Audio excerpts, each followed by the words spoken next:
Hello? Okay, there it is. Hello, everyone. Sorry about the how do you say this? The oh my gosh, hold on. Pa, pa, pa, pa, pa, pa, pa, pa, and pa, pa, pa, pa, pa, perfect. Yeah, it's just that my headphones were connected to my phone, and I thought you were hearing me, but then I realized you weren't hearing me anymore. But anyways, welcome everyone. Um, Hope you're having a nice day. And today we are going to continue. Oh my goodness, hold on. There it is. And today we're going to continue with no, we're not going to continue. We're going to start the new fanfic from My Hero Academia.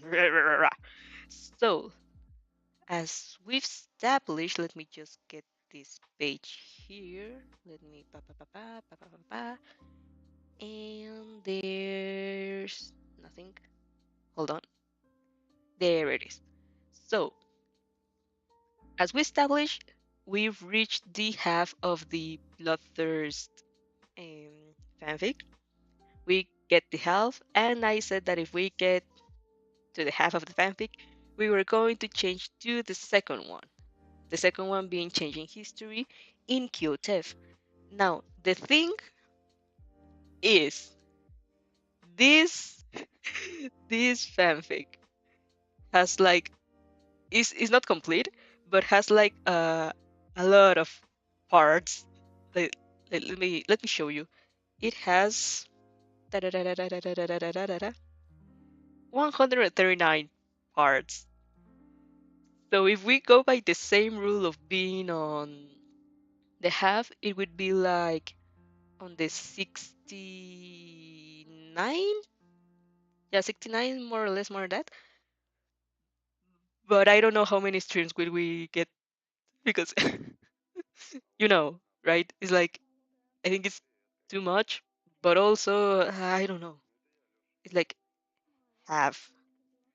So according to okay, we I will um establish when are we going to change to the third one because I don't think we're going, or maybe we could. I don't know if the times are fine with me. We will do that, but if not, well, we aren't. uh, so with that being said, again, I'll be leaving the links on the description below. If you wanted to continue the Bloodthirst fanfic, they were I always left the link on the description so you can continue reading. Will we will I finish it with you? Probably. I was thinking going like half every fanfic, like half, and then continue and then finish this, then this and this. But we will see how times are with me or how time works with me because, well, life is happening. So, yeah. Anyways, let me just get the music. I don't know if you heard it, but I had music on the background. Probably you didn't heard it. But let me just get this over here. And the music. Yeah, you don't hear it, but I hear it, and it's going to distract me. So, with all that said and done, let's start with this fanfic called Changing History and it's by Summer Black. So it said, you are two when you meet your first canon character. You've already caught glimpses of them, enough to know in which universe you've been reborn. Oh, but from the first time, it's almost as if you start drawing them in. Between bumping into Eraserhead on the bus and meeting Chisaki Kai while buying groceries, and now wasn't that and now wasn't that awkward? Your life gets hopelessly entangled with the plot, and you decided to enjoy the ride. It's true stroke of luck, you know what makes these characters stick and have no qualms using it into your advantage. Coupled with a good quirk and strain of will, you're determined to accomplish your goal. It's time to change history. Oh my god. Okay, that sounds good. I like it. Oh, it's interesting. This is like my story that I'm doing, like if I was in. Oh, wow. Okay, anyways, let's continue. So I'm being reborn. Oh. Oh, I hope I'm not sick. Okay. And please consider following Summer Black. I second that. Okay, prologue. It takes you some time to realize you've been reincarnated. The first days of your new life are a blur. You aren't in a hospital anymore. There's a house now instead. Walls and pictures and furniture that you've never seen before. Your new body can express a lot of feelings, so tiny and weak and breakable. And there is one thing you can do, and you just do that. You wail. Your parents get really tired after a while. Let me just do. Yeah. Your parents get really tired after a while. For as much as they rock and cradle you and feed you and try stupid faces to make you laugh, you keep sobbing desperately.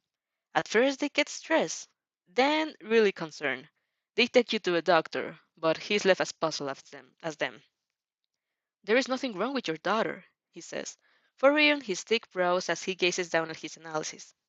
She's perfectly healthy. You tell me she's been crying for a whole day? Almost never stopping, your mother confirms. Your father is rocking you in his hip, trying to shush you gently, and you're still screaming your lungs out. The doctor looks powerless as he spreads his arms open. I'm sorry, he says. I have no idea. If she keeps this up, take her back here, and we'll run some other exams. But if that can comfort you, blah, blah, blah. But if that can comfort you, she is truly fine, physically wise.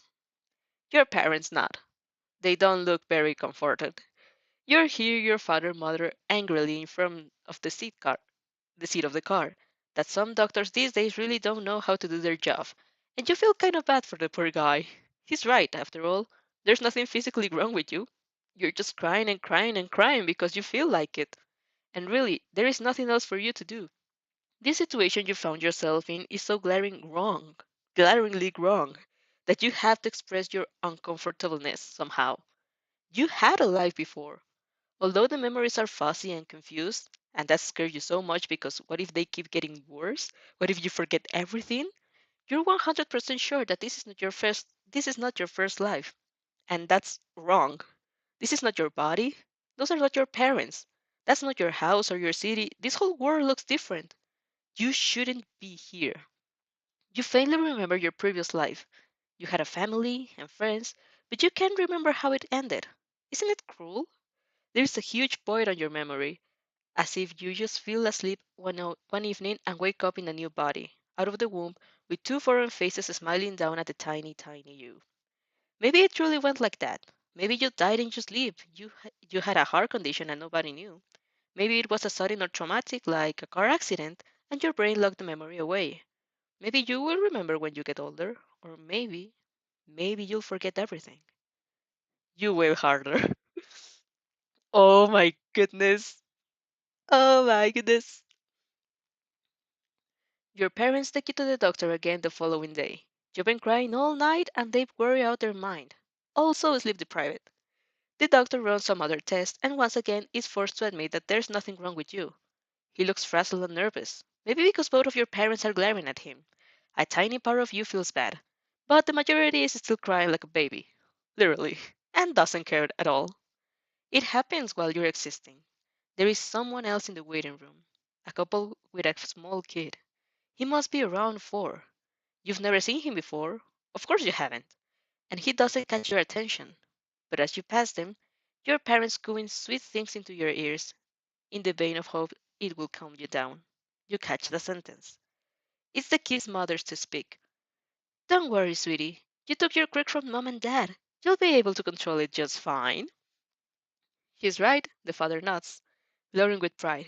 By tomorrow, you'll be off chatting with your classmates about how cool your quirk is. The two parents smile brightly and the kid nods, looking less nervous than before. Meanwhile, your whole world just comes crashing down. Did they just say quirks? For the first time in 2 whole days, you stop crying. my god.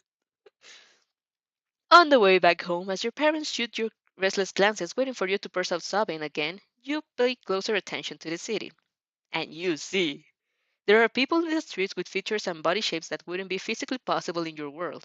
The TV and radio don't talk about criminals and police. They talk about heroes and villains. You're almost sure you saw a poster of a very familiar blonde haired smiling man hanging to the wall of the little shop. Is it a dream? It must be. It should be. But if it is, then it's the longest, most elaborate dream you've ever had. You should have woken up by now. Your stubby fingers are incapable of pinching yourself, but you throw your little head against the backseat of your baby's chair as hard as you can, and nothing changes. Except you feel pain. Maybe it's a dream somehow, and you'll wake up. But until that moment, you have to accept this may as well be the reality you're in now. An anime. A manga. Boku no Hero Academia. The discovery should make you panic harder. But for some reason, you feel a soft sense of relief running over your soul. Your experience hasn't become more impossible than it already was. But now you at least know what world you found yourself into isn't completely foreign. You know it. You loved it. On screen. And maybe this newly discovered link between your past and present will help you to preserve your memories. That is, that you feel slipping out of your fingers like sand grains. For the first time in your new life, you have a hope to grab into. And it's kind of nice seeing your parents cry happy tears when you finally give them a gummy smile. The moment your eyesight gets better, baby's eyes truly suck, you start looking at everything. Where are you? When are you? What is happening in the world? Is All Might a symbol of peace yet? Was Deku born already? Has the anime even started? It would be kind of a bummer to find out that the plot takes place while you're stuck in baby's body. But you guess that in that case you'll just live your life. Depending on your quirk, if you'll have one, you could choose a career and then try it out. You hadn't yet had a job in your previous life. You were still in high school, and you remember feeling very anxious about your future. In a certain sense, having the chance to do it all over again sounds cool and boring, but you'll take it. Every time your parents strap you up inside a stroller and take you outside, you crane your little neck to taking that into everything at once. They're very proud of your outstanding sense of awareness, as they call it. They think that you're a gifted child, and you guess that's true in a way. Your heart pounds in excitement at the idea of distinguishing a familiar character in the streets, perhaps a hero or someone from UA. You don't know where you lived yet. You can't ask, and your parents have never felt the need to blur out the name of their town. You know it's Japan. Being Japanese in your previous life at least saves you from the linguistic hassle, and you can only hope it's Musutafu, or close to it. It would be cool to get know someone from the main story. On one hand, it terrifies you. You would have to accept completely that this is your life now, that those characters exist, and you are one of them. On the other hand, meeting someone you know could give you another safe haven to anchor yourself to reality. Three or bidimensional, those characters inhabit both your previous life and the new one. They're the only thing keeping your two existences together. Sometimes at night, you feel a burning need to meet them. You need one last proof, just one, that you aren't dreaming, that this is all truly happening. And then you'll finally be able to accept it. You have to wait until year two to find out the final conversion. Oh, I was doing so great. You have to wait until year two to find that final confirmation. It's not like you all it's not like you all expected. Oh my goodness. Oh my goodness. I'm loving this. It's just a prologue, but wow. Disclaimer, My Hero Academia doesn't belong to me. It's gonna warp its storyline, although it will mostly follow canon events to fit my wishes list and get you right in the middle of an ep- epochal shitstorm. Those main goals to get as many characters as possible, drop it around your finger. For many characters as possible, I mean quite a lot. I'm greedy and have no shame. Also, My Hero Academia is full of wonderful and interesting characters who get a little screen time, leaving us poor fans to use our imagination and writing skills sometimes to fill the void. Nobody's gonna see you and fall in love with you. Wait, nobody's gonna see you and fall in love though. You're going to get the older relationship development path. Woohoo! Especially for Bakugo. So much development is needed for Bakugo. To get ready, a ton of characterization for both popular and underrated characters. I just love too many of them. like 10 times in total. The common image doesn't belong to me, while the wonderful art in the beginning of the chapter was made by Sweet Idyllic. Every chapter has its own edit from the manga, and they'll belong to him, so show him some love. The effort put into it is mind blowing. And last inferior comfortable truth Re- reader stories are, most of the time, white coded. While I agree that completely physical identification with the reader is almost impossible, just an example, I'm sure some readers have their head shaved out of personal taste or medical reason, but the reader's hair will be described. I think others should at least try to make it inclusive as possible. Oh, so feel free to tell me if you notice I made a mistake. For the same reason you won't be described as gorgeous, beautiful, etc. Your love interests will find you pretty because they will form a bond with you and that goes beyond looks. Oh, that beauty is subjective. Objective beauty instead it doesn't exist, is conventional, and our standard of conventional beauty exclude like the majority of humankind, not very inclusive into. This book will contain mentions of blood, fighting, injuries, death, PTSD, etc., but it's limited to canon typical violence, the same you find in My Hero Academia, and it's not described in detail cause I'm not the one for gore. Okay. Anyways, hope you like the prologue and comments are always lovely. Have a good day, guys. Till the next time. You've been warned. Let's go to the next one. Oh no. If the image is correct, I think we know who's going to be our first meeting. I don't think you can see the mouse. No, you can see it. Sorry. Okay. First meeting. Mm-mm-mm. At first I thought, why not give you a first meeting with a wholesome future friend? But then I also thought, why not give you a first meeting with a terrible future madman? And the madman option won, because they're more difficult to come by, are they not? I mean, that's a way. This is also been so different from all the readers, ex characters I've been reading. You wonder a few. No, wait, sorry. Chapter 1, First Meeting. You wonder a few times which character will you like to meet the most? Deku, All Might, Aizawa, someone from UA, or a villain? Definitely not a villain. It's the most logical answer. You don't feel like dying at 2 years of age, but it looks like your new life doesn't want to listen to you, because one day, as you get carried around on your stroller, no, you can walk now. You're two, but the stroller is more comfortable. A soft noise from an alley makes your head turn. A glimpse is all it takes. You see it the first. You see the hair first, light and dirty. Then the head, swung between two bony knees, and the trembling arms who hold the body together. Wrap around skinny legs, the shirt is dark, clothes started, he's shaking. You know him.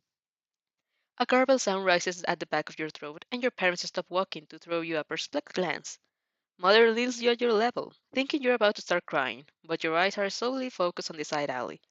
The only thing you hear is your own heart drumming in your ears and the faint sniffles of the kid. The kid. He's just a kid. Unbridled and in control, memories fill your head. His smile is wide and crazed, eyes, of, eyes the color of blood. Heroes and villains born right of violence. But we're still categorized. You're good, you're evil. That's how it is. Symbol of peace, you say? Ha! Violence only breeds more violence. Mother is calling you, but you don't hear her. You think you're dissociating. For a second, you think you will die. You keep waiting for him to disappear, to show himself as mere figment of your imagination. But he doesn't. He's still there, motionless, except for the occasional trembling, his head hidden in his knees. He looks so small. Is he 7? 8?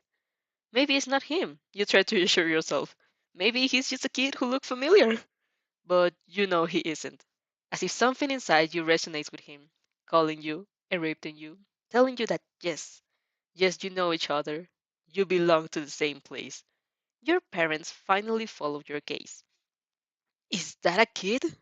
Father's voice snapped you out of your trance. I think so, Mother replies, sounded worried. He is alone, dear. It doesn't look like his parents are nearby. Then they're walking in the alley, and you don't know whether to feel proud because your parents are good people because they want to help, or start screaming as loud as you can so you can get away. Hey, Mother crouches down to offer a child-warm smile. Is everything all right? The kid gasped, raising his head. His eyes are red like fresh roses and spilled blood. And that feeling of belonging hits you so deep in your chest you almost doubt. double down. Will you feel like this for every canon character? Is it just, or is it just your, is it just you projecting your memories into them, or is there truly something blinding you to them? Are your parents nearby? Mother asked again, and the kid's eyes, Shigaraki's eyes, Shimura's eyes, filled with a suffering so deep that Mother's smile flickers. It's clear his parents are not nearby. You remember watching the gruesome scenes of his childhood on screen just a few years ago, and you know why he ended up on the streets. For a second, you're overwhelmed by the weight of sadness for that kid. The kid who will grow up to become a murderer, a monster, and a villain, but who lived as a victim for so long. One day in the future, he will destroy so much and kill so many, he'll make the whole world shaken as just the mention of his name. Yet right now, he's none of those things. Right now, he's longing for any kind of help, any kind of hope. Right now, he just wants someone to stop and save him. You doubt you can change the plot. Not as a year, not blah, blah, blah. Not as a 2-year-old anyway. You doubt this meeting will ever improve anything significant in Shigaraki's life. But for a single second, you just wish you could do something. Anything. For a single second, you just wish things were different. Don't worry, you babbled, voice thick and childish. You haven't learned how to speak fluently yet. Everything's going to be fine. A voice whispers back to you in your mind. It's not true. It's not true at all. For almost anyone in this anime, and especially not for Shigaraki. But just say it anyway, and you smile. You hope your smile is as bright as innocent as kids usually are. You're not a real kid. You're not a real kid. But it will have to do. Shigaraki looks transfixed. Maybe you nailed with the pure look, or maybe he simply hasn't had anyone smiling genuinely at him for the very long time. Nor did he think he would ever receive one again. Whatever the case is, you wait and you grin. You feel like the instinct to stretch out your stubby hands towards him, to comfort him. But considering his quirk, it's better you don't. Your parents' faces soften at your words, and mother gives the kid a sweet look. I think, I think John is right, you know? She said.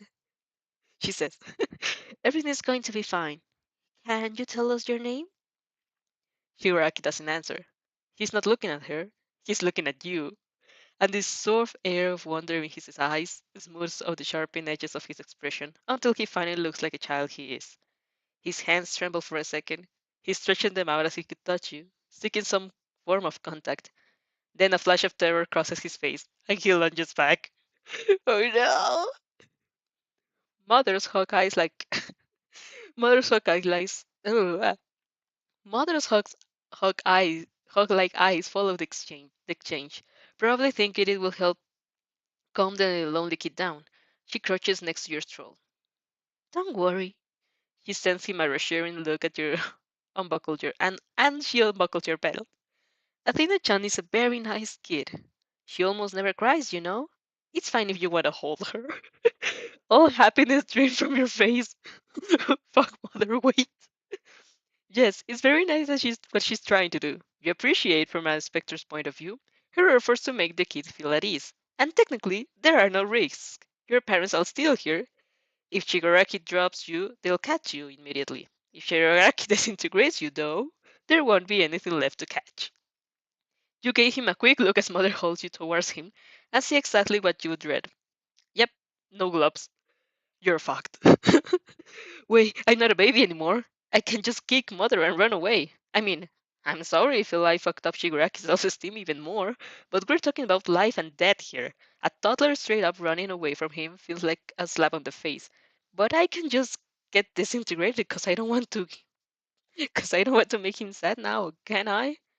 Although I will feel pretty shitty for robbing him of what is one of the non-violent physical contacts of his whole life. Oh, to hell with it. You're just about to bite down on Mother's hand when Shigaraki himself saves you the hassle. He snaps back as if burned. Burping against the wall of the alley, his eyes are wide in fright. No, he whispers.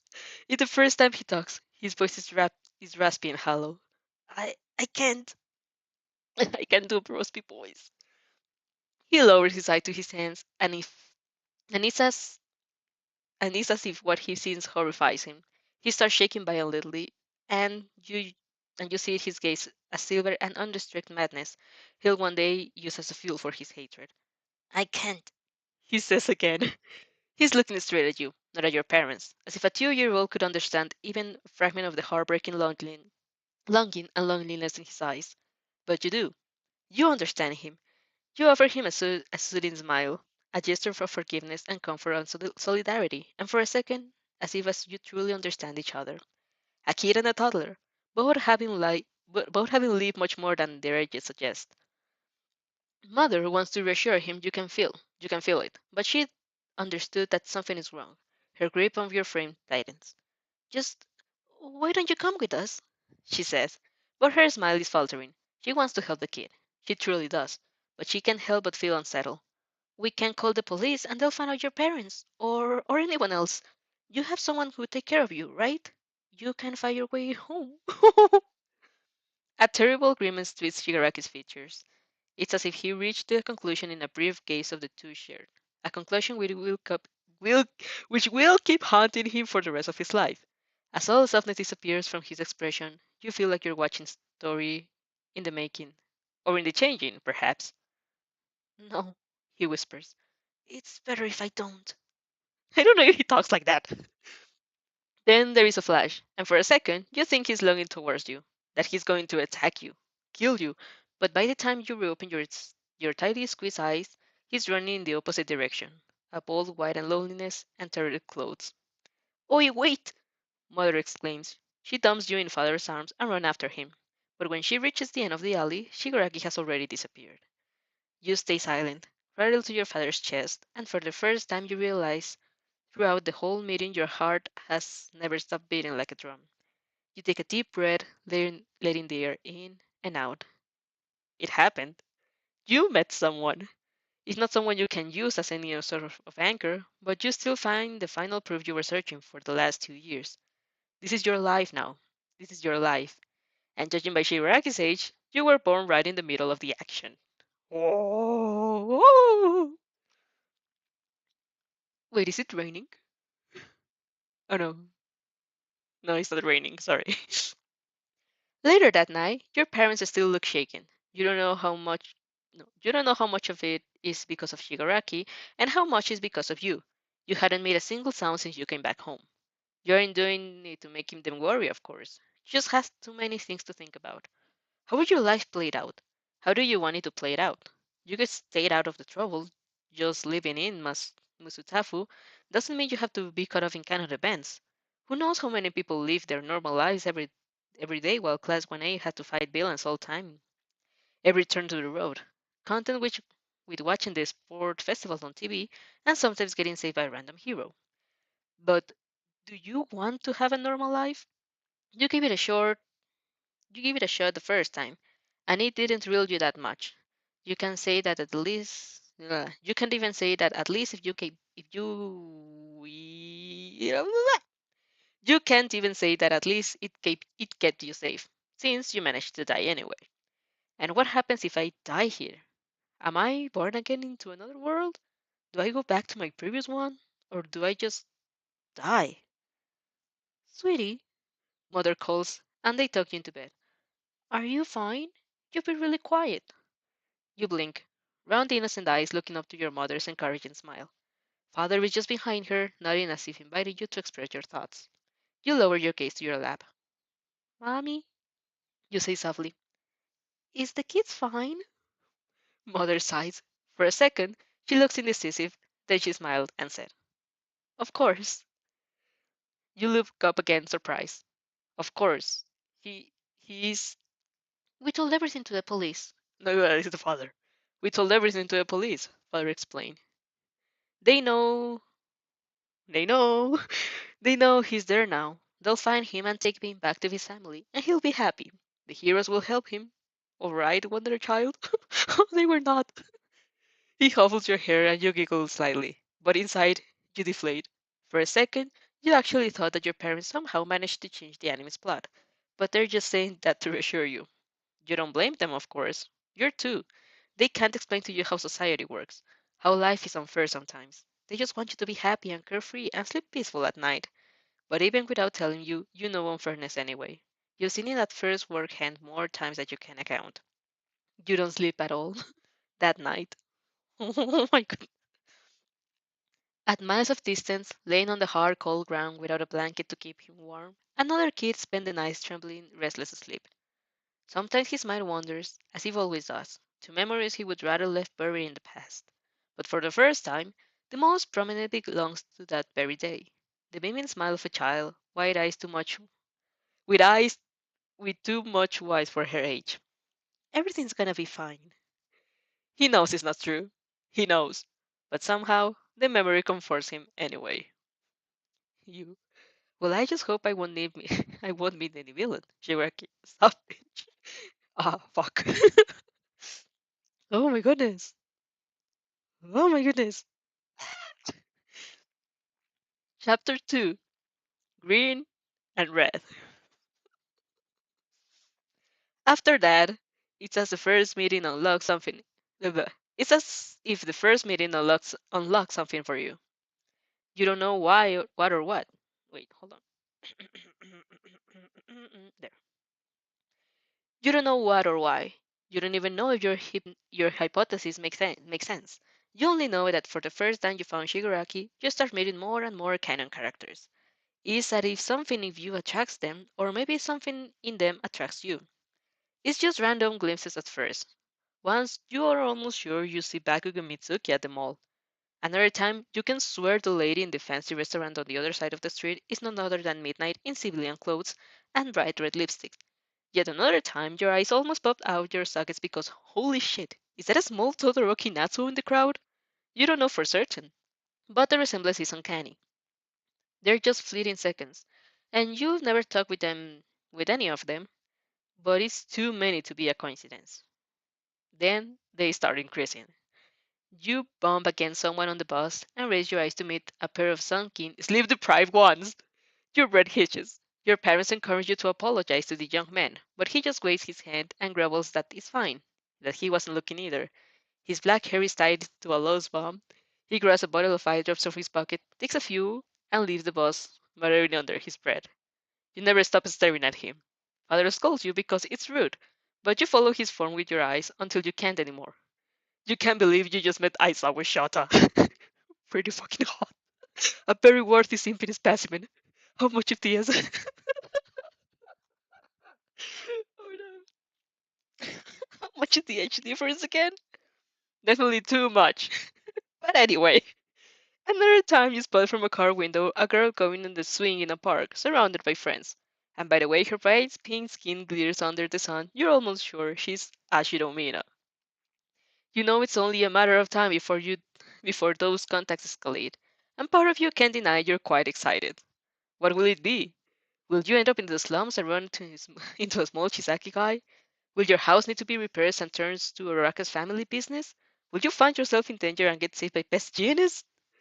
But you are patient. You can wait. Somehow, you know it's coming. The key factor is your parents' decision to move. No particular reason. Your current house was meant to host a couple of newly needs, wits, and it's getting shoved for a rapid growing child. You feel a big prickle of annoyance of having to change your habits and environment, but you quickly get over it while your parents unload everything from the moving truck into your new house.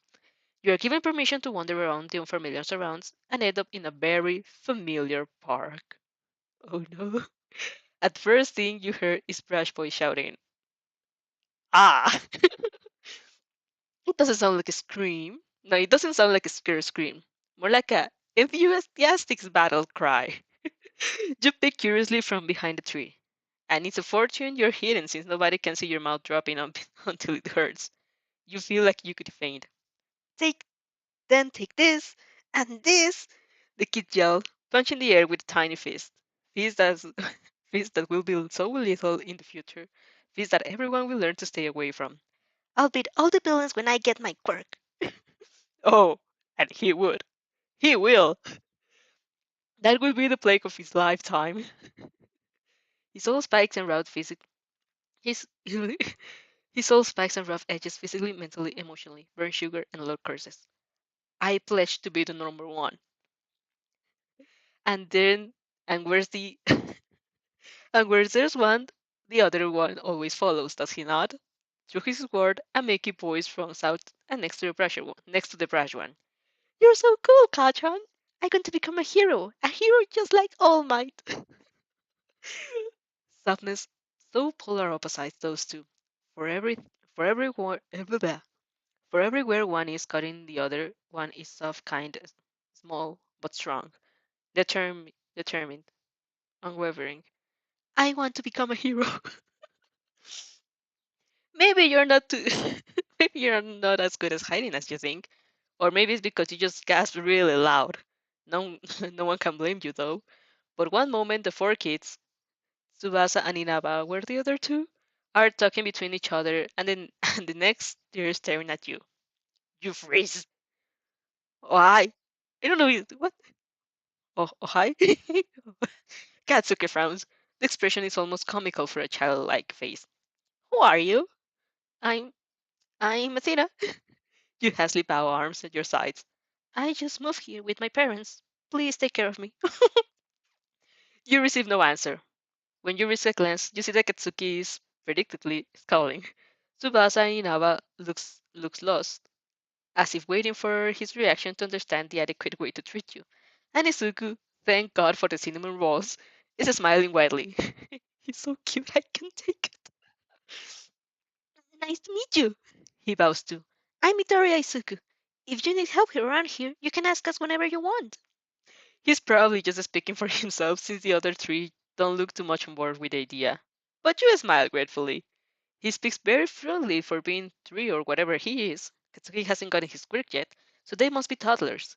Why did their parents leave them alone in the park again? Ah, who cares? It's an anime. Just answer him and you'll look. Just answer him or you'll look weird. Thank you, Midoriya-san. I can't with it. I can't with the honorifics. You bow again.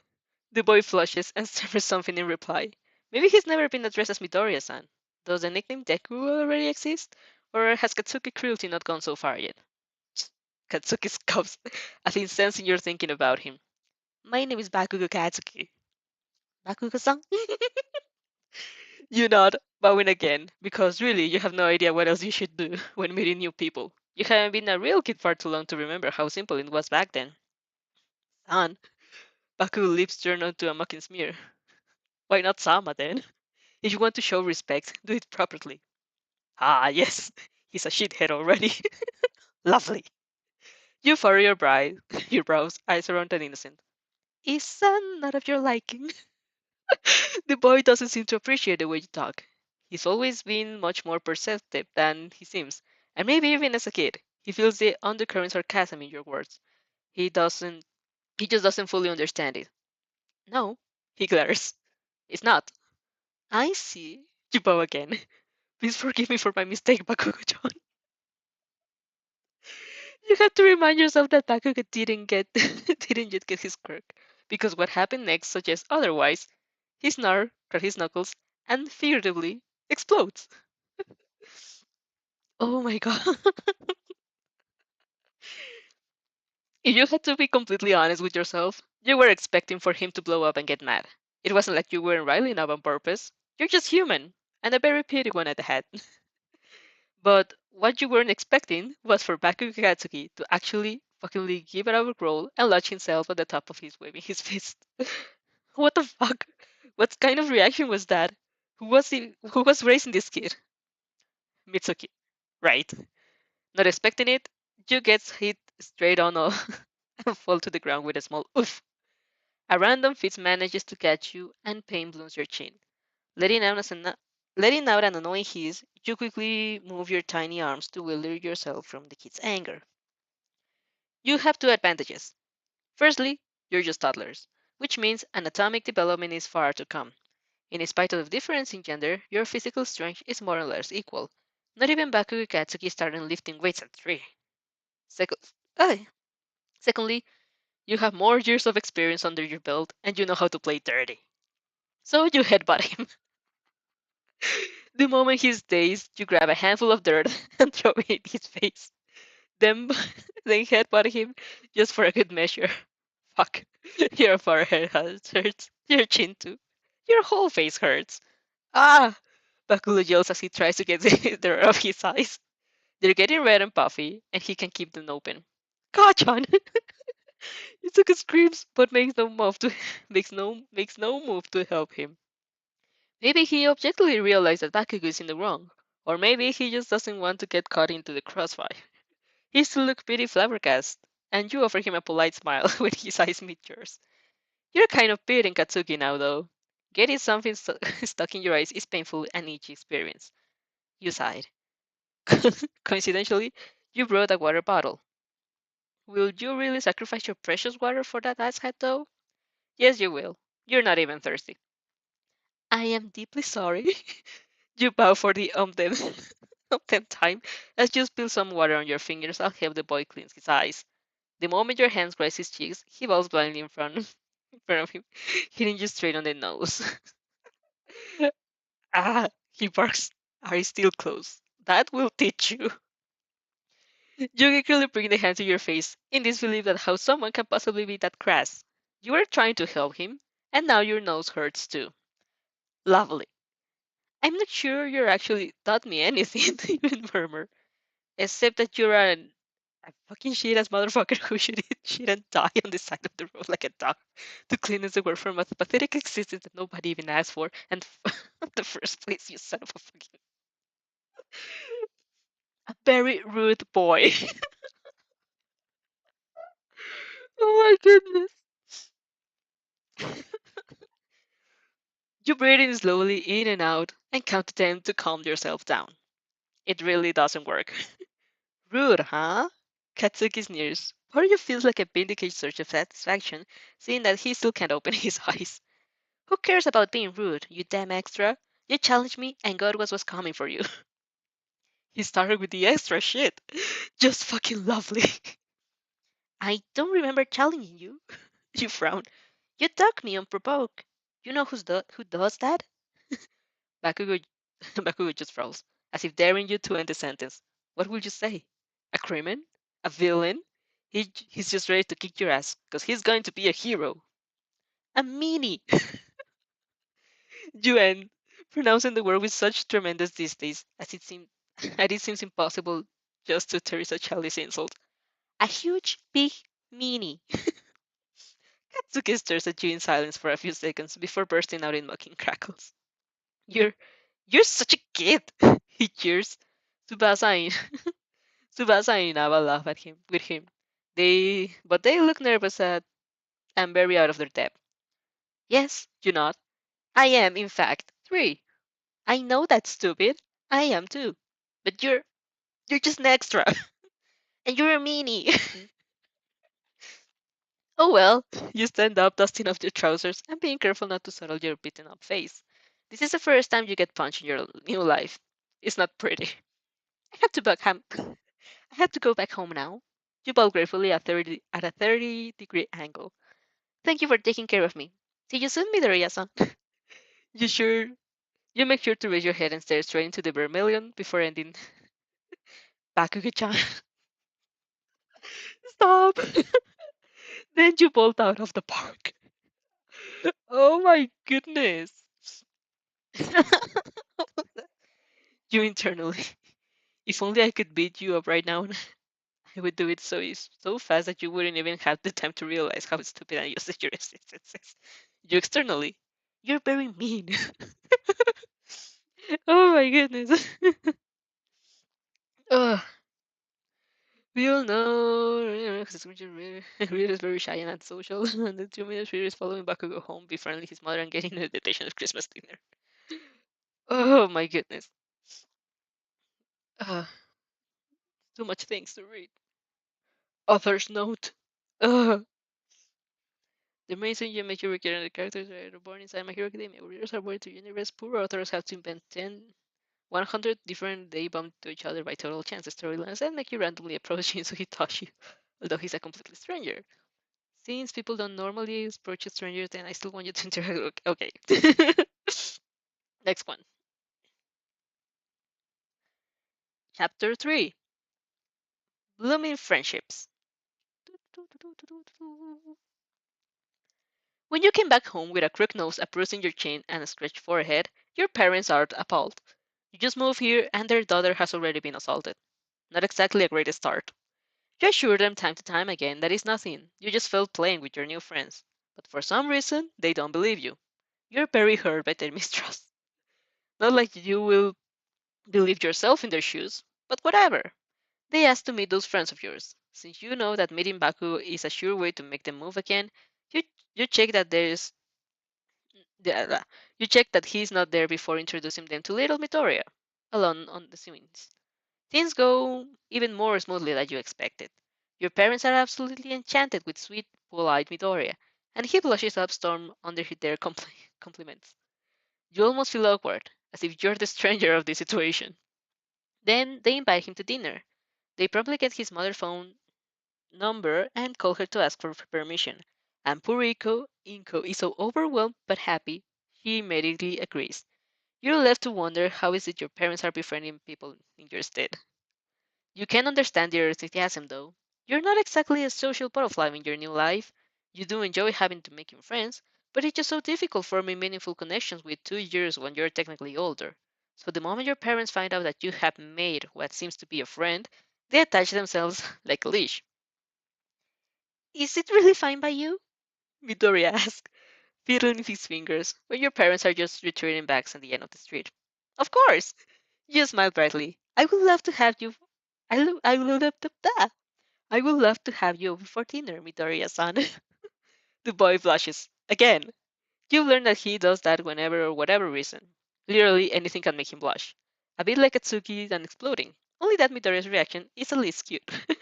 But the boy risks a glance with her big green eyes. Is Kachan invited too? You wonder whether it's the first time Izuku invited somewhere where Katsuki isn't. It probably is. I would be honored to host Bakugo-chan. You seemingly lie. But I doubt he would appreciate the invitation. He doesn't seem to like me very much. The green hair boy laughs slightly, rubbing the back of his head. Yeah, Kachan he doesn't really like anyone. I notice it. You nod. But it doesn't mean that he's not great. He's strong and brave, and we're going to be heroes together. Ah! You let out a hum from the back of your throat.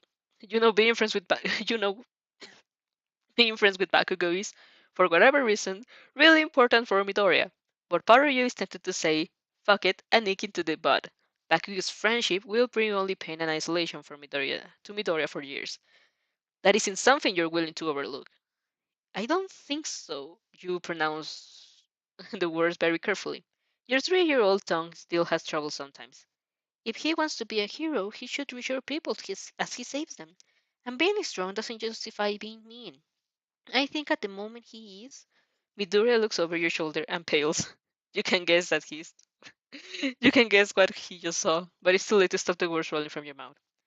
A mean and rude and very unlikable boy. You hear the loud snort from behind you and turn, blinking innocently. You met Ilbao. Hello, Bakugo-chan. Don't hello me, he shrieks. You were just bad-mouthing me behind my back. I wouldn't put it like this, you pounder. You were the one behind me. So instead, you could say, for example, that I was bad-mouthing you in front of your chest. Clarity is very important, Bakugo-chan. He screams his characteristic die and lunges at you again. Oh my gosh, what is it? I need water.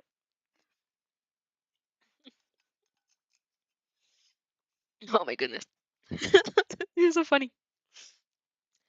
After the second first After the second fist fight with Bakugo in 2 days, your arms feel like sore, and you have a big scratch on your knee. You have the upper hand for the most of the brawl, mainly because at the moment he threw himself on you and you were overwhelmed by the hilarity of the situation and started laughing in his face. He didn't take it well. At all. Surprisingly, you managed to spend the rest of the day with the 4 boys without nor you nor Bakugo killing each other. Every time you call him Bakugo-chan, he snaps like a feral animal and threatens to cut off your tongue. But he doesn't.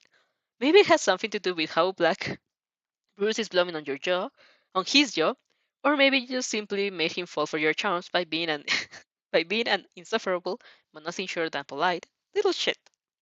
By the time the sun goes down, you decide to go back home and give a glance to Midoriya to invite him to follow you. He looks doubtful and awkward. You turn towards Bakugo, who's observing your interaction with Hawkeye, like eyes, and connect the dots. Why the hell are you going away together? He asks. You bow at a perfect third. You bow at a 30 perfect degree angle. Because you've learned that behaving like an, in his words, stuck up rich kid annoys him a lot. He's such a, oh my, she's such a nuisance. Ugh. I have discovered that Midori-san and I happen to live close.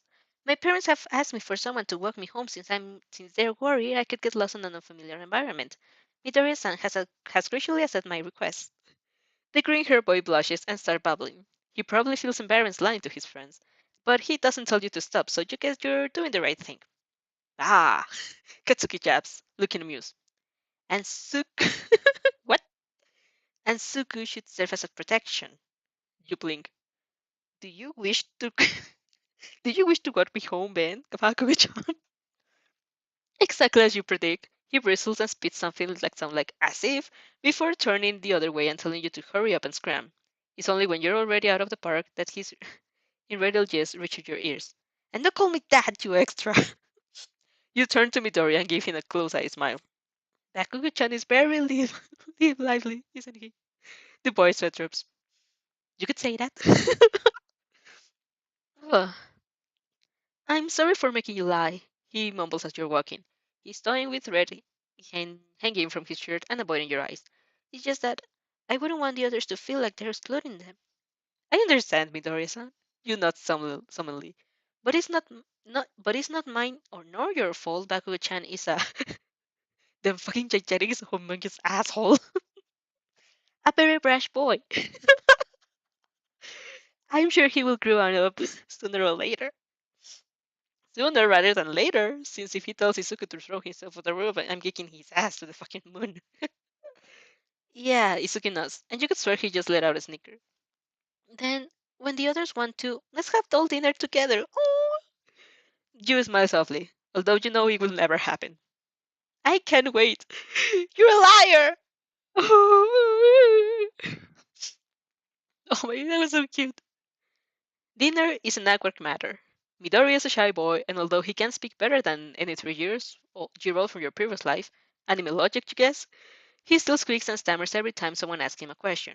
You, on your part, are quite distracted by the food, but you do participate in the conversation after you see the reproaching glances Mother is throwing to you from the other side of the table. When dinner is finished and Izuku has thanked at least 4 times for the meal, you take him to your room to play, cause you guess that's what kids do. It's been so long since you brought over a playmate. In your world, you played with Barbies and little cars, and whatever you could get hands on. But in this one, Izuku regards your collection of hero action figures with pure awe in his eyes. He looks elated. It's not that you're the greatest fan of a hero in particular, but, well, it started with All Might. Nobody could blame you, honestly. You got thrown into the Boku no Hero Academia world and didn't even buy an All Might action figure. It would have been a waste. So you asked your parents, and then, hidden at the back of the shelves overshadowed by another flashy figures, you found an Eraserhead one. Oh! Really, what should I have done? Not buy an Eraserhead figure? Just the thought of leaving it there was blasphemous. Since, oh my god.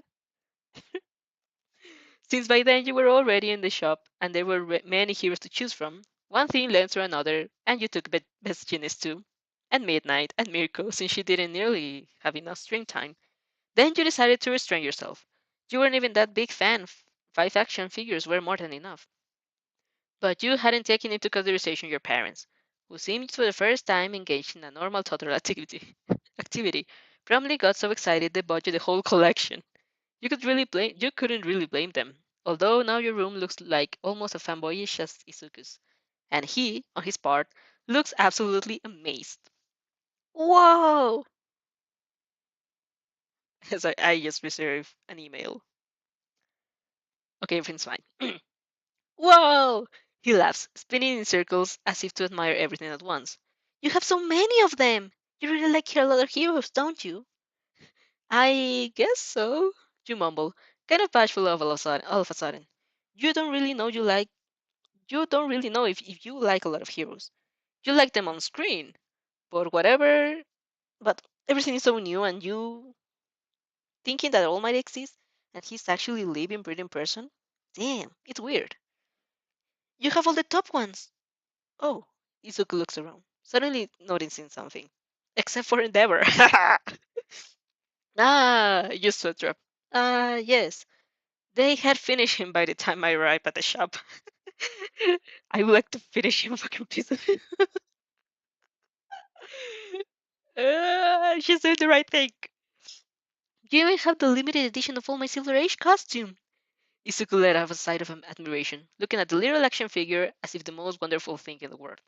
You didn't know it was that rare. You asked one. You asked for that one because the Silver Age costume was the one he wore for the first heroic lesson, if you weren't mistaken, and you hoped for it to become an anchor to grip into your memories before they faded. But now you have a much bigger, realer anchor, don't you? So you take the little figurine in your hands and slowly hold it towards Midoriya. He looks at he looks at it, grin widening as his eyes shine with happiness. He's just too cute. Can I really play with it? He asked. You blink, seeing your actions were misunderstood. Sure, you can even take it home.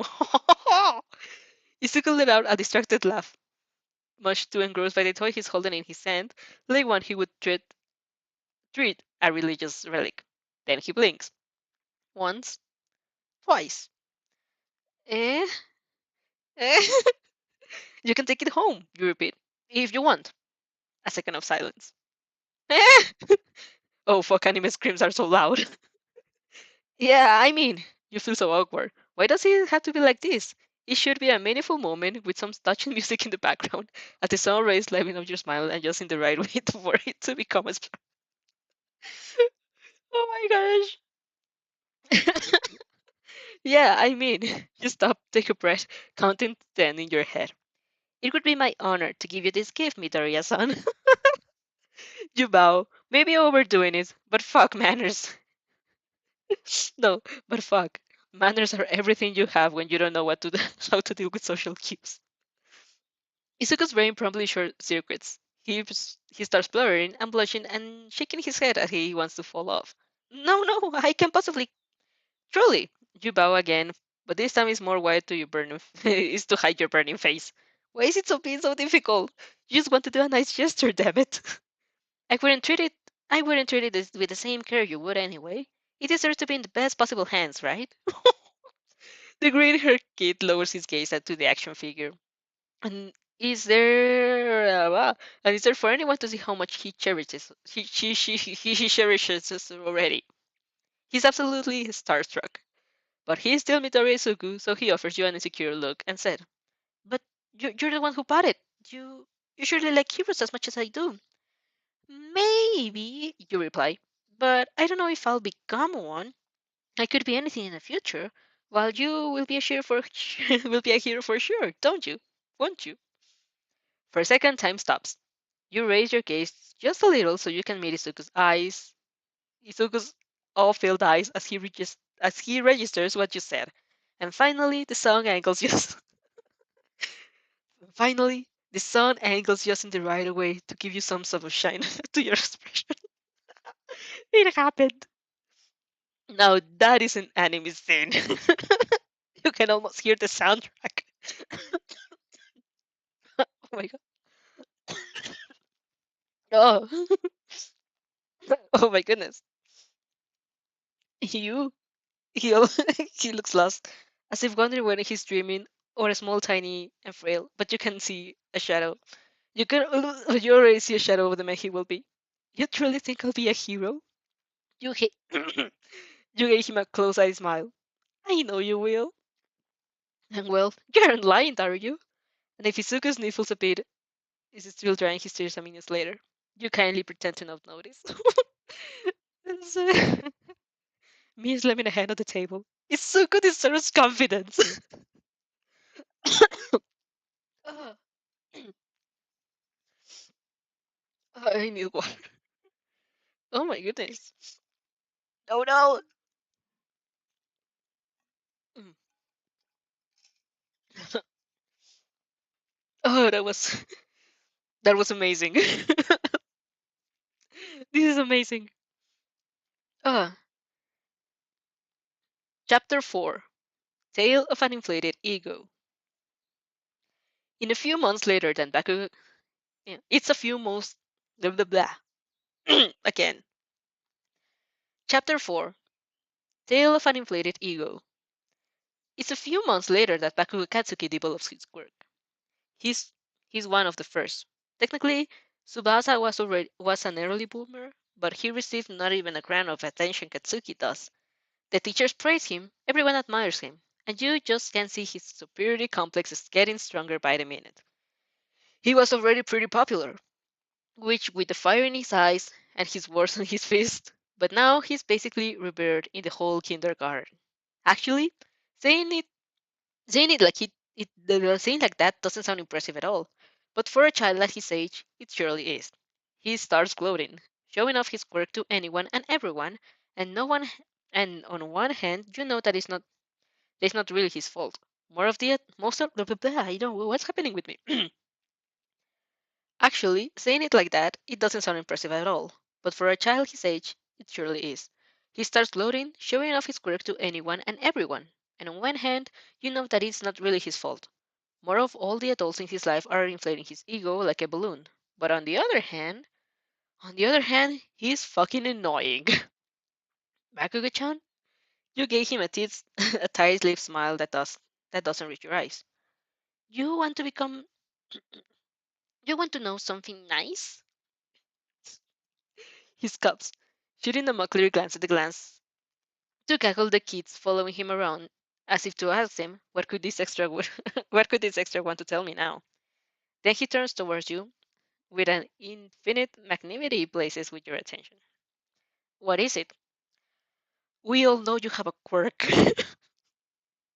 He furrows his eyes, letting out his characteristic yes, you nod, with the most passive aggressive smile you could muster. We know. Everyone knows. I think even All Might knows. So you can stop shouting into the world because you'll make us deaf. A lot of kids' mouths drop open, while others pale, and yet others look like they're understanding nothing of the situation. Izuku is staring straight at you and faintly trembling. Bakugo's eyes narrow, and then he said an explosion of, in your face. Lovely. You leap back, escaping it by a whisker. Luckily for you, you were expecting it. The, the blonde is at least predictable enough. Who knows if he already start his Who knows if he already start his fight with a right hook? It seems so, because the moment he realizes you aren't hurt by his oh so magnificent quirk, he takes a step back. Finally, not straight up and jumping up to you, at the top of you, he's doing progress, and lunges forward with his right hook raised. You dodge, lowering your body to the ground, then taking off a page from his book, you throw yourself over him. Very mad move. You realize after a second, since now he's got a free reign to blast your brains out. Children! The caretaker's voice snapped you of your fight. What are you doing? You know you can't fight? You immediately stand up, bowing politely as your does of your dress. I'm deeply sorry, man. I joked about Bakugo's chance quirk and he didn't like it. Well, you shouldn't have. The woman plants her hand on his hip, looking reproachful. Bakugo's, Bakugo's quirk is very powerful, and he has every reason to be proud of it. Katsuki sprints under the attention, only to shrink away the second the woman's skull turns to him. Although, she says, precisely since it's so powerful, you should never use it against your friends. All right, Bakugo-kun. Oh my gosh. The kid grunts something in response, and you have to admit you'd be surprised by the woman's impartial outlook. You had almost thought that she was a Bakugo apologist who would let him get away with anything just because, oh, that's so cool, his hands can make sparks. Good. The woman smiles. Now come, we'll play outside again later. Izuku flows at the group of kids, giving you a worried glance. You shouldn't provoke Kachan like that, he whispers. He could get really mad and use his quirk. You shoot him an unbearable look. Think about this, Midoriya. I don't know whether to use the honorifics, but they're playing such a nice role. Think about this, Midoriya-san. The boy, still sensing you're uncharacteristically serious. If he hurts a kid without reason, is he truly worthy to become a hero? Oh, he's planting the seeds. He's planting the seeds. A few days later, you arrive to school and Katsuki is calling Izuku Deku. Oh no. You had hoped you would be present so you could illustrate the 100 ways to morph his name into a stupid monkey.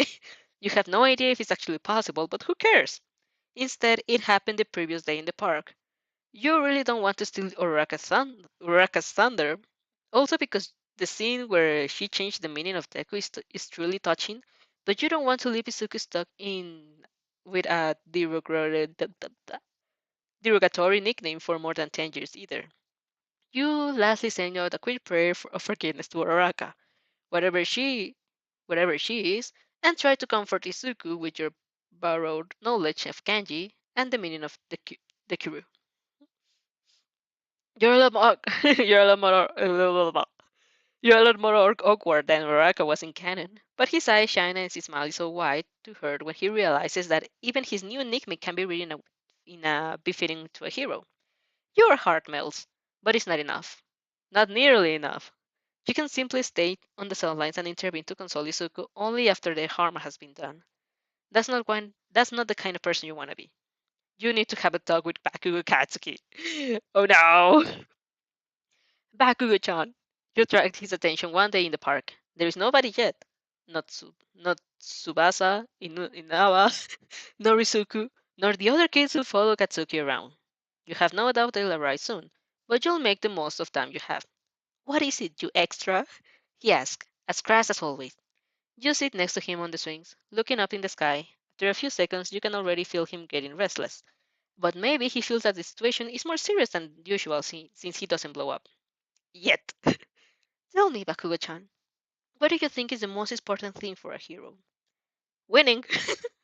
Katsuki immediately replies, being strong, being the best. I pledge to be the number one. Of course he said that. That's why I'll be a hero, he continues, clenching his fist. I will be the strongest. I see. You nod. What else? He looks surprised. Huh? What else? You repeat. It's important being strong. I agree, Bakugo-chan. But what else? What does a hero do? He... Bakugo looks confused. He beats people up. Yes, he beats villains up, but for the civilians. What's a hero? Uh, a protector, because he beats the evil, because he beats the evil guys up. Some way or another, he'll manage to take it back from the beating people for the to the beating people up part, huh? A protector, exactly. Your face softness. Will you be a protector too, Bakugo-chan? He shrugs, not looking particularly interested in that part, but he's still willing to hear you out. I guess so. I don't really care all that much, but if that's being part of a hero, I'll have to. Good, you nod. I'm glad to hear that. What does a hero not do instead?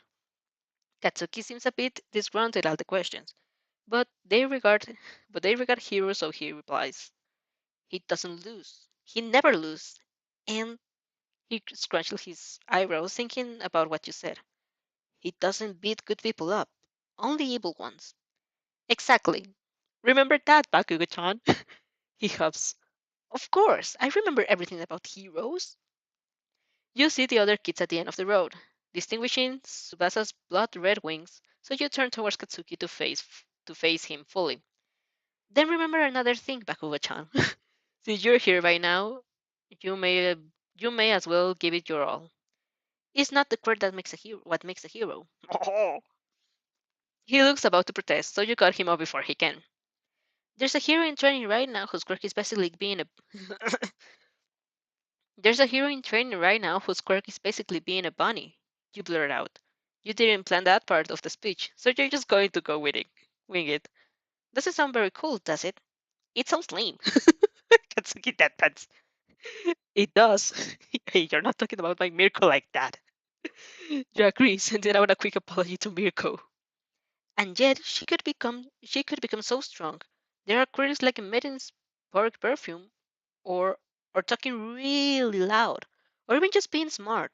None of those sounds like the strongest or coolest, but they're just in the right way by people who keep by people who have the right heart.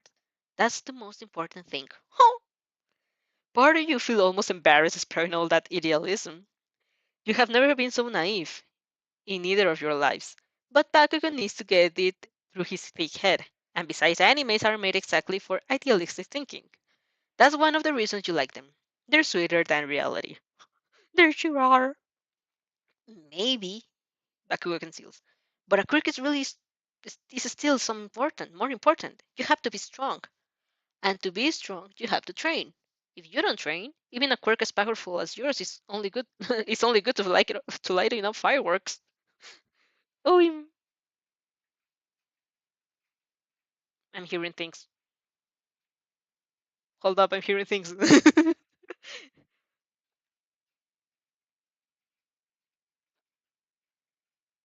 Okay, I'm pretty sure. Oh yeah, it's the wind. Oh my god, that. Oh, that got me so scared. Sorry, no, sorry, nothing. It's nothing. It's the wind, guys. It's the wind. No, that gave me the chills. Oh, oh, where was I?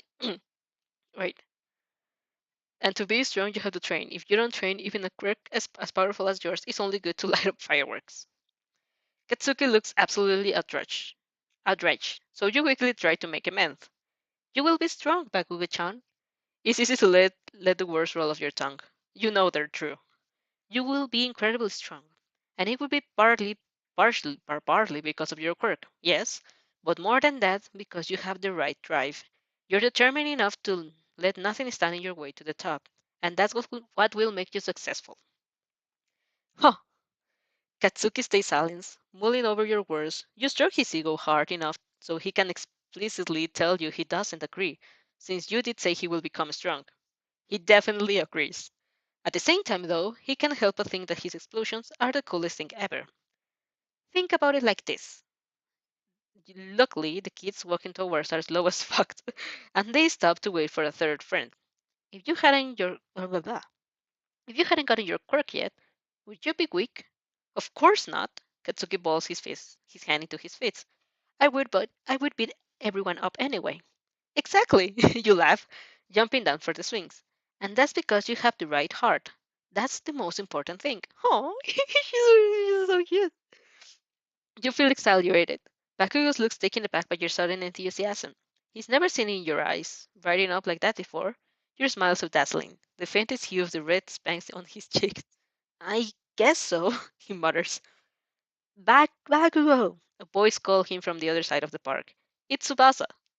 Wings spread open as he bounces to them with a jolly grin. Izuku and Inaba come behind him, together with a few other kids you don't know. Bakugo grins immediately, straining up as he's ready to show up. He probably is.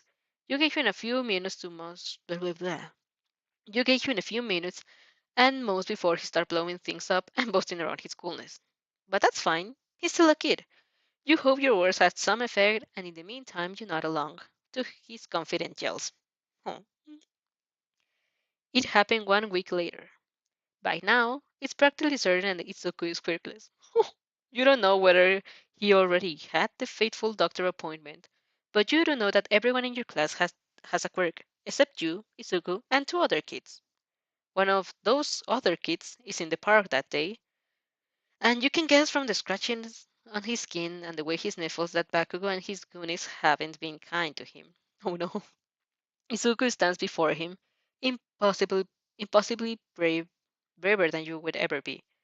If you were really four, quirkless, alone, in front of three kids who once were your friends, one which you could blow up to the bits and pieces, you admire him. For the first time in his life, he rebels to his kachan. What do you mean? To his role model. And he does all that to stand up for a kid he barely knows. You admire Midoriya Izuku more than he can imagine. And you despise Kuga Katsuki for a moment, more than you yourself more than you yourself would have thought. It seems that he understood nothing of the talk you had. He taunts Izuku about he can't do anything right. Then there are glimmers of fire of his ball fist, and he lunges. You stop his blow. Your hand hurts. Sparks are flying from his skin, connecting into yours. And it sizzles and sears and hurts. But you let nothing of it show in your expression. Oh. Tsubasa and Inaba stop, disoriented. You're so grateful that you're so grateful to your reputation, to your aloofness. They're scared of you, although they know you have no quirk. They prefer to let Bakugo handle you. Bakugo can handle anyone, but you can handle Bakugo. Or at least you hope. Bakugo-chan, you whispered. You don't know, but you feel calm. This is the moment, all right? Show me you got whatever it takes to make a hero. Oh, to be a hero. Red eyes glint dangerously. I'm gonna show it, all right, by beating those useless extras over there. They're innocent. They're defenseless. Shouldn't the hero protect them? Shouldn't you protect them, Bakugo-chan? Oh, he looks angry. You were expecting it. He always gets angry when something doesn't go the way he wants. But there's nothing else in but there's something else in his eyes this time. A flicker of doubt that makes your heart soar in hope. Maybe you truly can do it. Maybe you can truly change things. Then, Bakugo! Inaba calls. Why are you taking so long? Yeah, Bakugo! Tsubasa laughs, punching the air. Beat them up with your cool quirk. Oh, so bitch! And everything shatters. Katsuko growls. All this talk about hearts being more important than quirks. It's just because he doesn't have one, is it not? Oh no, his inferiority complex strikes again. Why are you so attached to useless quirkless Deku anyway? Scared that you'll be quirkless too? It's because he has the heart of a hero. Oh, you reply, face carefully blank. You could have it too, Bakugo. You just stop using your quirk to hurt and starting using it to protect. Oh, Bakugo almost flinches when you use his name without the usual chant. Oh my god, she did! He looks full of spite and grat and wellness, much more than a child should be. Bakugo! Tsubasa calls again. But not this time, you but not this time, you think. You grab Bakugo's chin and force him to look you into the into the eyes. What is happening? Don't you think about no. Don't think about them for a second. Your voice is low and weeping. Don't think about all the people who hail you just because you were born lucky. They'll follow you anyway. They will do what you do. You do you really want to set them all of an innocent kid who admires you? Who cares about you? Your eyes gleam and you have to restrain yourself from letting a growl at the back of your throat. You're so full of frustration for a second towards this kid and the boy he will become. The stubbornness with which he will refuse to accept at any point of his view. That is what? The stubbornness which will he refuse to accept any point of view that is not his. Is this the kind of hero you want to be? Bakugo Katsuki? Oh, he said the name. She said the full name. Finally, you achieved what you wanted. For a split second, it's as all as for a split second, it's as if only the two of you exist in the world. Tsubasa and Inaba behind him, Izuku and the other king behind you. They dissolve into the air as if they were never there. Everything you see is vermilion. You can distinct each feeling flashing quick as lightning. Through those red ruby eyes, every shade, every piece of what makes him him. Can he do the same to you? You wonder. Can he see all the secrets you're hiding? All the things you know? For a second, you feel the same longing you felt with Shigaraki, more than a whole year ago, as if you come from the same place, and you're fated to end the same. Then Bakugo steps a step back, spiky hair closing his as shadow over his eyes hiding his gaze. You aren't worth it anyway. Let's go to the arcade, guys. And he walks away. After a few seconds of puzzlement, Tsubasa, Tsubasa and Inaba follow him. It's like they always do. You let out a breath. You didn't know you were holding. It didn't work, not like you wanted, but it did something. Something. You breathe out, legs wobbly, and you realize you're drenching in sweat. I can work with something. Izuku has to catch you when you fall. You. Stay with me, Bakugo. If I want to be a true hero, I have to put the protection of the weak and innocent before my own glory. Bakugo. If I want to be a true hero, I had to beat up the weak and innocent for my own glory. You know. Oh, oh, it is. Oh, others note. I'll just leave it here because I want to read the next the next part. I leave it here. You can pause it and read it for your own good, and I shall continue. And probably this will be the quirk. We got a quirk. Okay, this will be the last part. Some water, and let's do it. Chapter 5, Quirk. Things between you and Bakugo are tense after that. Actually, things between you and everyone are tense, except Izuku. It's a predictable consequence of having Bakugo as an enemy. Everyone treats you accordingly. You don't particularly care, since you've never had any close friends among those kids anyway, but you can see Izuku does. That Izuku does. Then the much dreaded news comes. He's officially quirkless. No, the long awaited doctor appointment has produced the result everyone was hoping against. You are invited to the Midoriya's household that evening, and Inko ushers you with a stricken expression, asking if you can please do the favor on checking up on Izuku. I know you're close friends. She smiles, even though it's raining in her heart, and you can see it clearly. He looks up to you. I think, I think that if someone could help him right now, well, I mean, could you? You bow. Of course, Midoriya-san. You let Izuku cry on your shoulder that evening. He looks like, yeah. You let Izuku cry on your shoulder that evening. He looks at you through teary lashes and puffy eyes, and maybe it's just because there's nobody else around, but he asks you the question, and you stop breathing for a second. Can I? Can I be a hero too? Maybe you should say no. Who cares? You know he will. You know he will be anyways. His mother basically said no the first time around, and that did nothing to deter Izuku's determination. He's just amazing like that. If you say yes instead, what if that makes him bolder and he ends up in some trouble that in canon that he avoided? What if that changes things for the worse and it's your fault? But were you kidding? You've never had a single doubt to answer that. Yes. It doesn't look like Izuku was expecting it. His eyes are blood wide, and he suddenly stops crying. He doesn't even notice it. He just stares at you, drowning in your gaze. Didn't I tell you already, Midori-san? You whispered. I know you will be a hero. The greatest. His lower lip trembles and he starts crying again, harder than before. But you want to believe that those are different tears.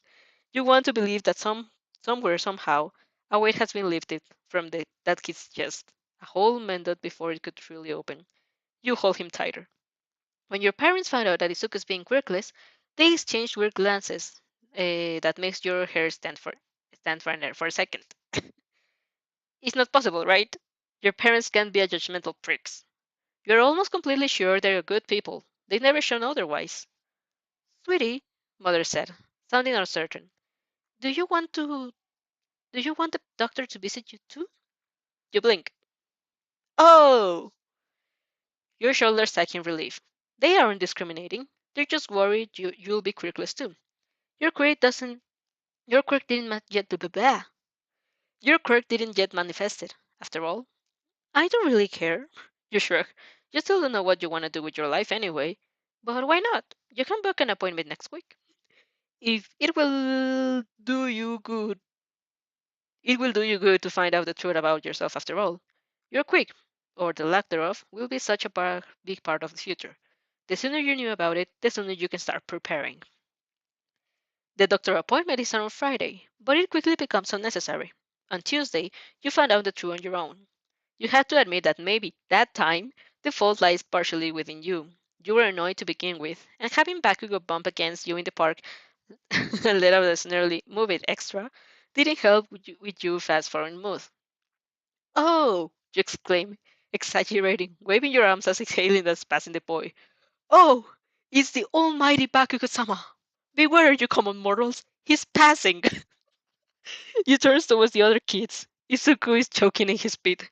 Quick, kneel! If you don't, he'll crush you with his enormous ego. Bakugo probably has a twitch.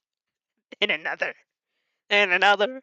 Then another and another and another and another. You. He gives you a warning roll before pouncing like a wild animal. You know you can't beat him. There are quirks in play now, and you're at clear disadvantage. But you're so irk, there's no way you're backing out now. You managed to dodge the first punch. He apparently yet hasn't yet understood you know about his right hook, but he also understood something about you. Since when you make the dodge and hit his left side, and doesn't that give you the Rocky vibes now? You get greeted by explosion in his face. In the face. It stings. Someone should truly teach Baku not to use his quirk on people. Is there isn't there a law against that? Shouldn't an adult have a talk with about not blasting others' brains out? Now that I think about it, Bakugo is constantly using his quirk in the first episodes. Shouldn't it be illegal? Like, it's not just a bullying matter. He should get his ass taken to court. The law against using unlicensed quirks is taken seriously later on. That they don't even let Todoroki eat and Midoriya off the hook with the hero killer, although they were fighting for their lives. And yet, Bakugo can just go around blasting everyone, everything he doesn't like into pieces. Isn't that a plot hole? Is he just above the law? What the fuck was the other thinking? Hell yeah! The run crosses your mind in the blink. The times the time it takes you to get blasted in a few feet of distance and fall in crumple heat. You stare up at the blah, blah, blah, blah. You stare up at the what's happening? You stare up at the sky, days beyond comprehension. Your ears ring and your face burns. You must be sprawled on the ground. Hard rocks are digging into your back and the grass trickles your skin. It hurts. How did Izuku stand it for years? Do anime characters have higher pain resistance you haven't been blessed with? You hear Bakugo's muffled cackle as he gets closer. Soon he's hovering over you, fingers cracking with his sparks. You regard him a vague stare. Your mind is slow and sluggish. Sluggish. You finally, but finally, your brain cells connect you, and you realize, ah, it's gonna hurt again. You don't like that. You want to go back to being and be, to, You want to go back to being a baby when you cried in 2 days straight. Even sooner. You just wanted your old life back with no explosion, no quirks and villains. You just want to disappear. You squeeze your eyes tight, handed built, hands built into fists, and wait for the pain to strike. Bakugo is not going to stop, is he? This is just how it is, you guess. A very rude boy. But seconds tickle and nothing happens. You crack one open and meet Bakugo's vermilion ones. He's crouched down over you, face breath away from yours, and deadly hands brushing over your frame. But he looks confused. What? He stands and looks around completely disregarding you. Where the hell did that extra go? You are pale. Is it a new derogatory? Is this a new derogatory game? Derogator? Derogatory game? Like you're so unimportant. I'm going to pretend. I'm going to pretend you don't exist. But if it's truly a game, damn, they're good actors. Because when Inaba and I, I Inaba and Tsubasa turns towards him and then towards you, and they're looking straight at you. It's possible they don't see you. They also start searching around. What the hell is happening? Am I invisible? To get the final confirmation, even Izuku, who is just now staring to stand up, he was fighting Tsubasa and Inaba, he was trying to help you, and your heart warms. Doesn't see you. There's no way he, Bakugo, and the others just made a deal to ignore us, to ignore your existence. So you're invisible. Fuck no! What if my quirk's like Hakagura? What if my quirk's like Hakakuras? I don't want to be invisible forever. In a huge, in a surge of panic, you look down at your hands. You're hit by a wave of relief when you realize you still see them. Next moment, you feel dread again.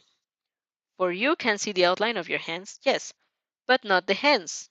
Your body is covered by a thick, dark substance that reminds you of a tar. For a second, you almost choke. I can't breathe, you think, brain overdraining with panic, before realizing that, no, you can, in fact, breathe. But how? That substance seems heavy and murky. You should be suffocating yet you feel nothing of the sort. What if what if you're not just covered in this? What if this is your body now? Oh fuck, you seriously hope it's a kind of course you can turn off. You don't want to be stuck at some slimy venom forever. And it still doesn't explain how you disappeared. What connection is there between your flesh becoming Thor, and them not being able to see you? Hey! Inaba shouts, pointing at you. Look at that! Her shadow is still there! You freeze. Wow, it's true! Tsubasa whispers. That's that's a shadow, but there's no body? You idiots! Taku scoffs. The ground is possibly just black. Is blackened because I let an explosion of there. Nah. But Inaba hesitates. Doesn't it have the human shape? And it doesn't look like dirt. You let out a choke laugh. You are the shadow! You look at your hands, dripping tar like substance over your folded knees. You have entered inside your shadow. You wanted a place to hide, and your body gave you one. Oi, stupid nerd! Bakugo barks, turning towards Izuku. The boy shrinks under his glare. Where the hell has she gone, huh? Do you think it's funny looking down on me like this? What the fuck? Izuku mutters something, voice so small you barely hear him. But it's probably not the answer Bakugo was looking for since he's very vicious his teeth. Huh? Don't fuck with me, Shiritaku! He steps readily towards Izuku, and the kid trembles, but doesn't cower. He's brave. Midori Izuku, brave as always, worthy of every grain of admiration you feel in your bones. You don't want you don't want them to hurt him. Something comes over you, freezing calmness clearing your mind, and then suddenly you know what to do. Your eyes look into the shadows of the three kids, dark and slime and mercury under the shining ground, and you pull. They stumble. Hey! Why? Inaba falls to the ground, letting out a startled yell. Bakugo managed to remain standing, but he looks disoriented and enraged. Who is there? He yells, a small blast popping off his hands. Come out, you bastard, I'll blow you up. You feel intoxicated. Seeing Bakugo Katsuki tripping over his own feet under the attack of an invisible enemy, something he can't fight like he usually does, something he can't hurt, makes a vindicate acceleration blow in your chest. You grab on their shadow and pull harder. They trip. Holy shit, to think. I'm fucking Nara Shikamaru. A sudden wave of vertigo hits you, and you sway on your feet. The murky dark on your horn flickers, letting out glimpses of smooth skin underneath, and you feel the headache, pound, and angry fits against your mind. You got overexcited, it seems. You shouldn't forget all creeks have drawbacks. Bakugo and his friends have already gotten up, and you don't want to be there by the time they get angry, and you don't have the quirk to rely on anymore. Running on your shadow feet, and it's so strange as if you're gliding and flying and falling through the ground at the same time. You pass by Izuku and grab his hand. At least you find out you're materially concrete. It appears that you didn't precisely become the shadow. You only used to hide it yourself. You have to experiment. You'll have to experiment. Izuku stumbles and lets out a yelp, getting dragged away by an unseen force. It's me, Midori-san, you whispered. Athena! He exclaims. You giggle and give him a wink he can see. A thrill you never felt before is coursing through your veins. You feel whole. Is it your quirk? Izuku's eyes get round with wonder. Are you invisible? That's really cool. Not exactly, you reply. You're out on the park now. Bakugo's angry shouts in hot spurs, but you're confident you'll manage to escape. I'll explain later. I don't really know it myself yet. Still, I'm really happy you got it. He smiles, and he's sincere. He is. The feeling of belonging hits you even harder than ever before. The small, quirkless child whose only dream has been crushed with, whose life has been ruined, whose friends had abandoned him, and who surely hope at night in the most selfish part of him that you will be like him too. Oh, who surely hoped for you to be someone he could share his pain with. Wait, I'm just this, that small, quirkless child whose only dream has been just crushed, whose life has been ruined, whose friends had abandoned him, and who surely hoped at night in the most selfish part of him that you would be like him too, who surely hoped for you to be someone who could share his pain with, who could understand him, who surely hoped to be in your place right now, giddy and curious after having discovered his own quirk, and yet when he says he's happy for you, he is. You would die for him in that moment. You would give your life for Midoriya Izuku. What you don't know is that he would do the same for you. Oh, thank you, Izuku. You whisper. Neither of you comment on your chain. Neither of you comment on your chain of names. Oh, it's right. He called me Athena. I call him Izuku. You won't call him Midoriya-san again for all the years to come. Ah! A few days later, Mitsuki. What the fuck do you mean our son has been fine has been fine with for all the size unlicensed use of his quirk? Policeman. Well, we received videotape of him using explosions of the other kids from anonymous followers called Take That Take This You Rude Asshole. Oh my gosh, okay. Okay. I'm going to leave it here. Oh no! Inasa! But yeah, we're going to leave it here. So we got to the sixth chapter. Oh my gosh, what that's oh no. Oh no. What's that? There we go. Sixth chapter. Okay. This has been fun. I wasn't expecting it to be that fun. But I'm going to leave the stream here. I think I've almost passed my normal time. It's only 10 minutes, 20 minutes more, but anyways, let's just. Oh my gosh, that was so fun. That was so much fun. What the hell? I loved it. I love it. But anyways, we should. I'm going to stop here. Let me just get the music on again. And with that, everything being said, uh, if you want to read this at your own pace, again, I'll leave the description. I don't know how to say this anymore. I'll leave the link on the description below for you to finish it or continue it. You don't want to read with me. I'll be doing the stream probably next Tuesday or maybe Friday if I want, because I really want to continue reading this. It has been so fun. Oh my god, so much fun.